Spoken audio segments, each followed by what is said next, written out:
আচ্ছা আর্মিরা, তোমরা কি জানো আমাদের জঙ্কুক একবার সত্যি সত্যি ভূত দেখেছিল? হ্যাঁ ভাই, জঙ্কুক একদম সচোখে ঘোস্ট দেখেছিল। এটা ফেক বা আমার মুখের কথা নয়, জঙ্কুক একবার নিজে স্বীকার করেছিলেন যে সে ঘোস্ট অ্যাক্টিভিটির শিকার হয়েছিলেন। সো হয়েছিল কিছুটা এমন, সে বাথরুমে একা শাওয়ার নিচ্ছিলেন। জঙ্কুক যখন নিজের মাথা ধুচ্ছিল তখন সে খেয়াল করে তার পায়ের ওপর, সে তার পায়ে খেয়াল করে একটি সাদা ফ্যাকাশে ধরনের অবয়ব। জিনিসটা দেখতে গোলাকার, একদম অবয়বের মতো, আর অনেক বেশি মিস্ট্রিয়াস। জঙ্কুক তার পায়ের মাঝখানে এমন একটা রহস্যময় জিনিস দেখে হতবাক হয়ে যায়। তার হৃদস্পন্দন, হার্টবিট বেড়ে যেতে থাকে। জঙ্কুক খেয়াল করে তার পায়ের মধ্যে থাকা সেই ছোট্ট অবয়বটি হাঁটতে হাঁটতে একটি রুমের মধ্যে প্রবেশ করে ফেলে। জঙ্কুক সেটি দেখে রীতিমতো চমকে গেলেন যে এমন একটা ভয়ঙ্কর জিনিস কি হতে পারে। সেই সময়টাতে তার মধ্যে কোনো সেন্সই ছিল না।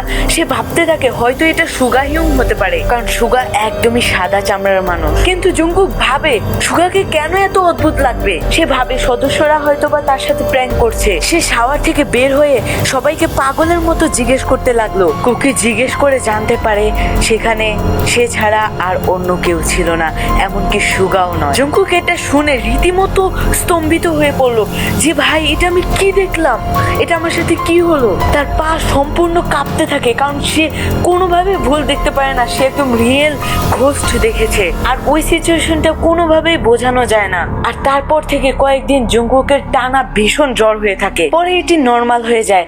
কিন্তু এখন প্রশ্ন হলো, সে সাদা জিনিসটা আসলে কি ছিল? জঙ্কুকের কাছে এটি শুধুমাত্র একটি রহস্যময় অভিজ্ঞতা হয়েই থাকলো। সো কমেন্ট করে জানাও তোমার সাথেও কি এমন সুপার ন্যাচারাল টাইপ বা ঘোস্ট রিলেটেড কিছু ঘটেছে।